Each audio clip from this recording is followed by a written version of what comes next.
कामदेव, आपने इससे पहले भगवान भोलेनाथ से भी युद्ध किया था, तो आप भूल गए क्या उस बात को? उन्होंने आपको भस्म कर दिया था।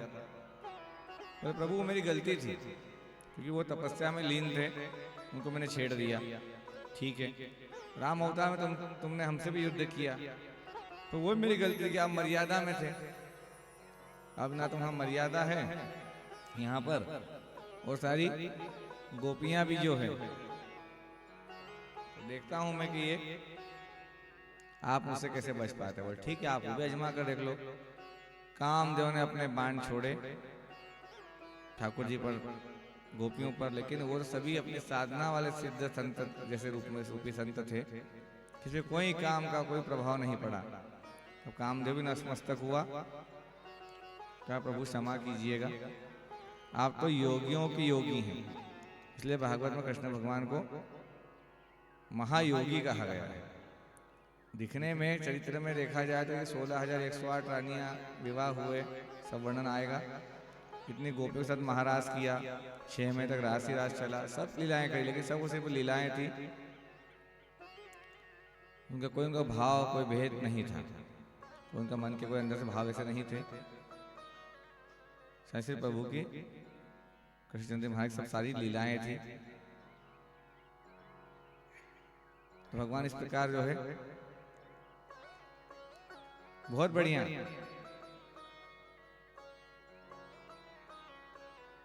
काम पर विजय प्राप्त करी भगवान ने।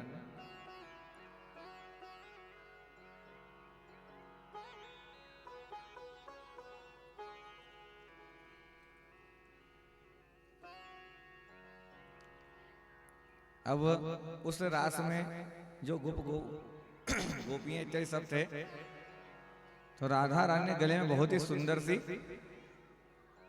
अति सुंदर मोतियों की एक माला पहनी हुई थी, बहुत सुंदर। तो भगवान को मोती बहुत अच्छे लगे।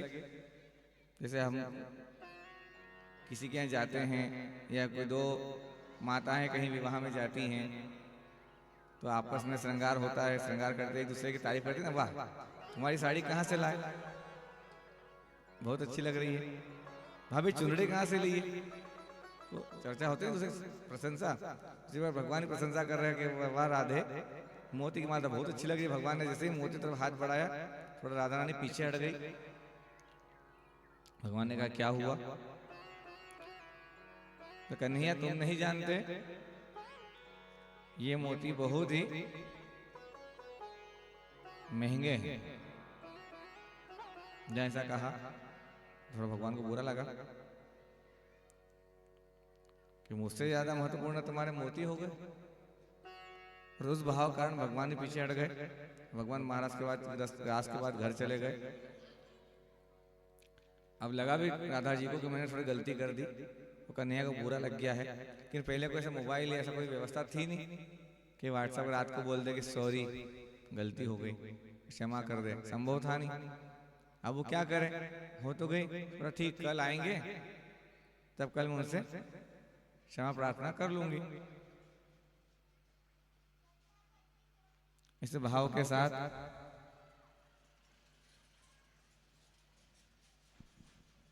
क्षमा प्रार्थना के भाव का ये विचार करके वो भी घर चली गई। लेकिन दूसरे दिन फिर रास के लिए सब इकट्ठे हुए, लेकिन भगवान नहीं आए।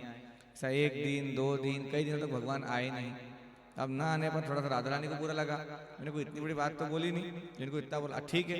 होता ना एक दूसरे में पति पत्नी में नोकझोंक होती, तो कभी वो खींचा कभी वो भी खींचाए, वो नहीं, आप पहले ये बुलवाया तो मैं बोलूं, ये ऐसा कर मैं भी ऐसा करूं, वैसे आप स्वाभाविक है। वैसे राधा और कृष्ण में कोई अंतर नहीं है, राधा ही कृष्ण है, कृष्ण ही राधा है।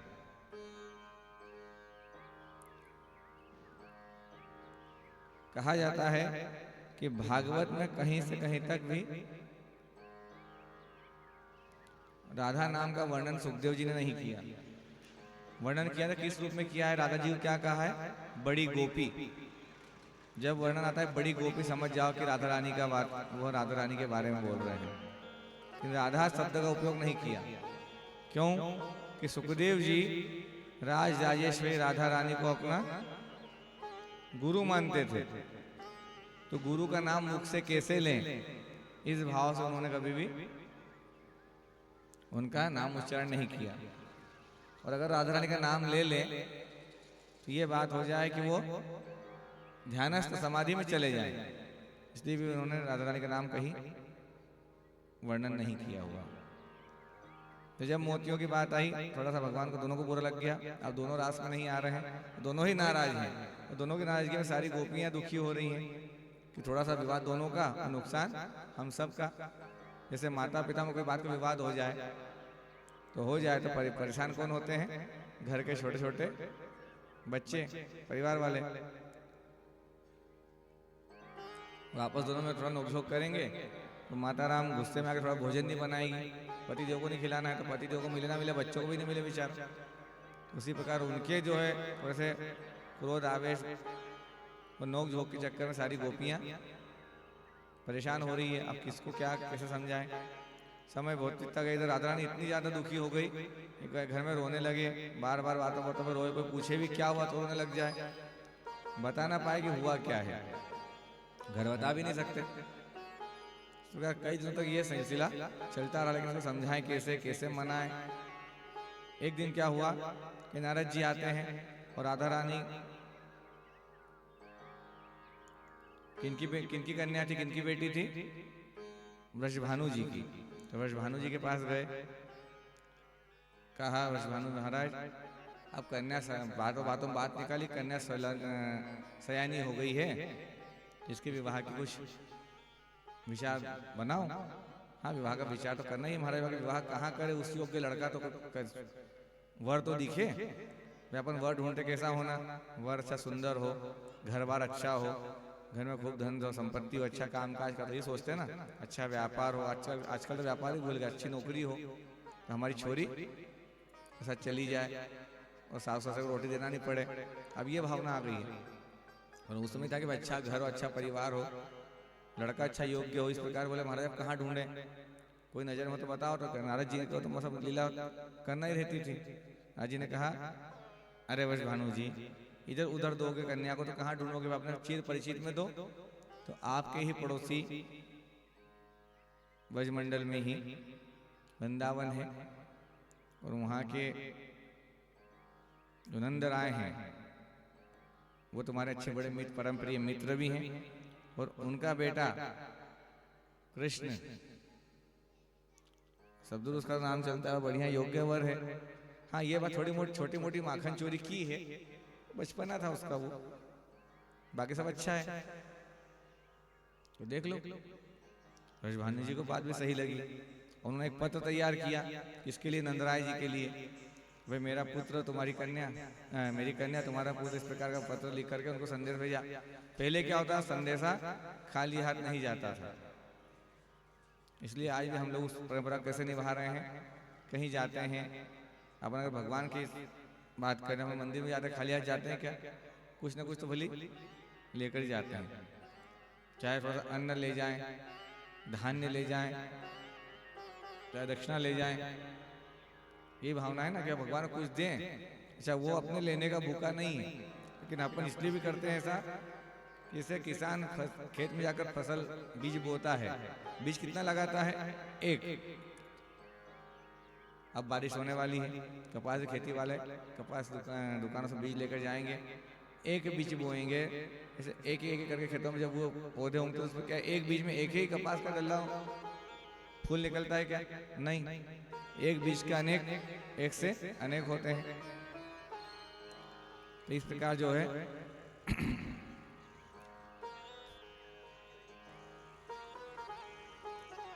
उनको पत्र भेजा गया। पत्र के साथ कुछ ले भेजना साथ में, उन्होंने क्या किया, उस पत्र 108 थालें तैयार करी। जैसे हम शादी में विवाह में जाते हैं, सगाई होती है, उसके पहले हम कुछ थाले तैयार करें। इसमें किसी में वस्त्र है, किसी में स्वर्ण चांदी, किसी में उसका श्रृंगार दुल्हन का, किसी में कपड़े, ये सब रखते हैं ना। इस प्रकार 108 थालें तैयार करी, किसी में स्वर्ण धातु, किसी में रजत धातु चांदी की, किसी में कुछ, किसी में वस्त्र। सबसे आखिरी थाल में उन्होंने मोतियों की थाल भरी और वो पहुंचा दिया। और सामग्री सारी जैसे अब आती है, नंदराय जी पत्र पढ़ते बोले भैया कन्हैया के लिए रिश्ता आया है, सब थाली जमा दी गई।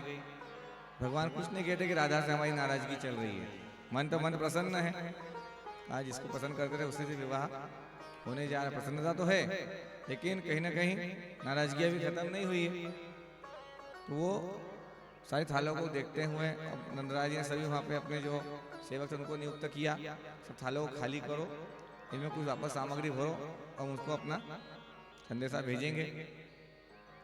जब तो नंदराज जी क्या करते हैं, कन्हैया जी क्या करते हैं, सारी थालों को देखते जाते हैं। आखिरी की थाल में मोती थे, उसमें कुछ मोती निकाले, तो घर के पीछे जो स्थान था वो मोतियों को जाकर उनमें सब में उन्होंने फसल लगा दी, मतलब बो दिए। अब नंदराज देखते हुए सारी थालों को देखा तो मोती कम, आधे ही मोती। शंका तो गई, अपने घर में ही तो बैठा है, फिर भी क्या बोले। सेवक बुलाया, भैया ये मोती किसने कम किए? सब सेवक तो वहाँ तक पहुँचे ही थे, अरे हम तो वहाँ तक गए ही नहीं। बोले फिर कौन आया था? बोले बलदाऊ भैया और कन्हैया दोनों घूम रहे थे। भगवान नंदराज सोचा पहले तो उनसे ही पूछा जाए। बुलाया दोनों को, बलराम जी को बुलाया, कन्हैया को बुलाया। भैया इस थाल में मोती भैया किसने लिए? कन्हैया बोले मैंने लिए। आश्चर्य, जो कभी सत्य बोलता नहीं था जो सच बोल रहा है, क्योंकि थोड़ा सा मूड जो उनका थोड़ा सा पहले से थोड़ा सा अपसेट है, खराब है। तो क्या कर रहे हैं? हाँ बोला हमने लिए। क्या किया तुमने मोतियों का? तो बोले हमने पीछे लगा दिए। हमें राधा ने कहा था कि मोती बड़े कीमती। हमने कहा कितने कीमती होते? हमने कहा आप ठाकुर जी के द्वारा लगाए गए ना। पीछे आके बाबा देखे तो क्या देख रहे हैं? जैसे अंगूरों के झुंड लगते ऐसे मोती लटक रहे हैं। भगवान की एक लीला ये भी हो गई, मोतियों को तोड़ा गया। उन्होंने सारी थाल और कहा कि आप एक भी थाल में कुछ और मत भर, सब 108 थाल मोतियों की भरो। मोती भर दिए और 108 थालें पहुंचाई। अब जब पत्र के साथ थाले पहुंची, राधा रानी ने देखा कि संदेशा लौट कर बड़ी प्रसन्न होकर गई, कुछ तो क्या बोला है, क्या लिखा है। पहले उन्होंने सबसे पहले थालें खोलना चालू करी। पहली थाल खोली मोती, दूसरी खोली मोती, 20वीं खोली तो मोती, 50वीं खोली तो मोती, 70वीं खोली तो मोती, 100वीं खोली तो मोती, 108वीं थाल खोली तो उसमें भी मोती ही मोती। राधा ने और जोरों से रोने लगी कि उन्होंने मुझे जवाब दिया। मैंने कहा मेरी मोतियों की माला बड़ी कीमती है, देखो वो एक माला राधा ने मुझे पहुंचाई। ठाकुर जी की झाड़ की वहीं से जहाँ उगाए तो वहीं की, तो मोतियों की बड़े कीमती हैं, इन्हें 108 थाल भर के पहुंचा दी। और जोर जोर सुन लगी, मेरा मतलब ये उपवास उड़ा रहे हैं, मजाक उड़ा रहे हैं, वो नाराजगी। अब ये संदेशा थोड़ा सा लगा कि तो वापस जवाब नहीं आया, तो भगवान को लगा कुछ ना कुछ गड़बड़ तो हो गई। और थे तो भगवान अपनी योग माया से देखा तो समझ में आ गया कि नाराज है। अब राधा रानी को कैसे मनाया जाए? तो राधा रानी को बनाने के लिए भगवान ने एक लीला करी। क्या करते हैं कि घर में जो सामग्री थी सब चूड़ियाँ उड़ियाँ इकट्ठी करी। अब पहले वैसा तो था नहीं कि जाके डायरेक्ट फोन लगा दे कि मिलने आ रहा हूँ। अच्छा, उसको थोड़ा सा लगा कि हाँ आ गया तो आप कुछ लीला करके जाऊँ। तो भगवान ने एक बनवारी मतलब एक महिला का स्वरूप धारण किया, जैसे साड़ी वाड़ी पहन ली और चूड़ी बेचने के बहाने से जाते हैं। थोड़ी देर की लीला जो कथा चलेगी, इसमें थोड़ा सा उत्सव है, उसके बाद फिर आराम से बैठना ही है, फिर अपन सिर्फ विवाह में ही शामिल होंगे। बाकी उसके बीच में जो कथा रहेगा पहले बता दूं, वो प्रसंग जो आएगा कुछ थोड़ी सी कथा आगे बढ़ने के बाद उसे कहा जाता है भागवत का हृदय स्थल, सबसे महत्वपूर्ण और गंभीर, जिसमें कोई आप खड़े नहीं होना है, और खड़े क्या नहीं होना है, उठ के कहीं जाना भी नहीं, उसके पहले चले जाना या उसके बाद जाना। कम से कम वो समय रहेगा 20 से 25 मिनट का, आप मुझे देंगे, क्योंकि मेरा भी ध्यान ना भंग हो और आपका भी ना हो। कम से कम उसी प्रसंग पर चर्चा करें तो कोई दूसरी कथा भी नहीं लेंगे। वो प्रसंग कहलाता है भागवत जी का हृदय स्थल, उसे कहते हैं गोपी उद्धव संवाद। किस प्रकार गोपियों का उद्धव संवाद हुआ था वो आगे आएगा, अभी समय उसको थोड़ा सा। अब इधर राधा रानी के लिए भगवान खुद जो है श्रृंगार करके निकलते हैं, और क्या बनकर जाते हैं? क्या बनकर गए? मणिहारी। इतना समझने वाले समझे नहीं, रात दिन सुनते हैं। शाम क्या बनकर गए? चूड़ी बेचने वाला। बोल वृंदावन बिहारी लाल की। मणिहारी का वेश बनाया, श्याम चूड़ी बेचने आया। मणिहारी का वेश बनाया,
झोली कांधे धरी उसमें चूड़ी भरी, झोली कांधे धरी उसमें चूड़ी भरी, झोली कांधे धरी उसमें चूड़ी भरी, झोली कांधे धरी उसमें चूड़ी भरी, गलियों में शोर मचाया श्याम चूड़ी बेचने आया, मनहारी का वेश बनाया श्याम चूड़ी बेचने आया।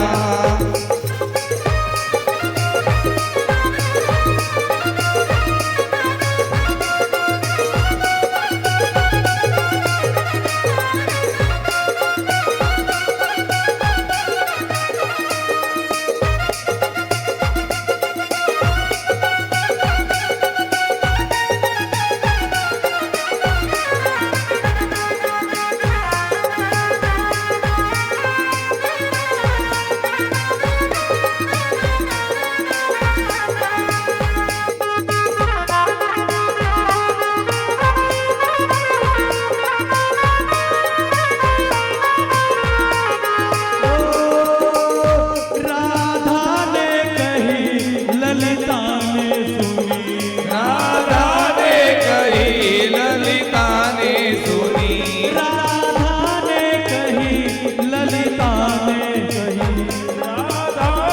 कही ललिता ने सुनी, मोहन को तुरंत बुलाया श्याम चूड़ी बेचने आया, मनहारी का वेश बनाया श्याम चूड़ी बेचने आया।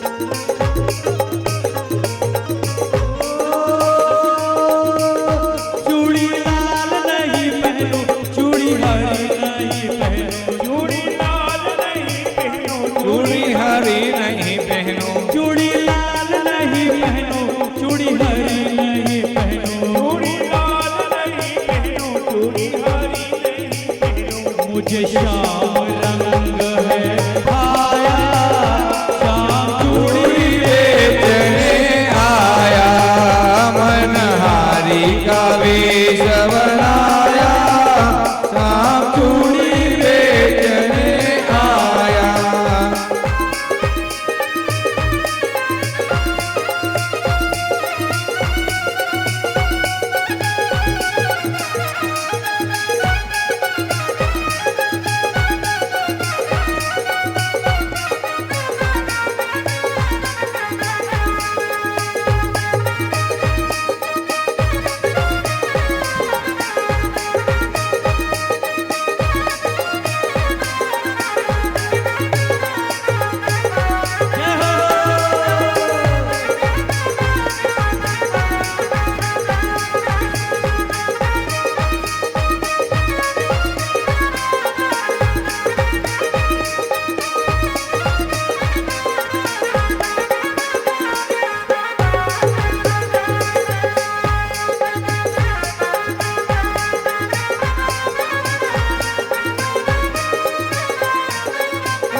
श्याम पहनाने लगे, राधा पहनने लगी श्याम पहनाने लगे, राधा पहनन लगी श्याम पहनाने लगे, राधा ने हाथ बढ़ाया श्याम चूड़ी बेचने आया,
छलिया बड़े। राधा कहने लगी तुम हो छलिया बड़े। राधा कहने लगी तुम हो छलिया बड़े। धीरे से हाथ दबाया श्याम चूड़ी बेचने आया। छलिया का वेश बनाया श्याम चूड़ी बेचने आया।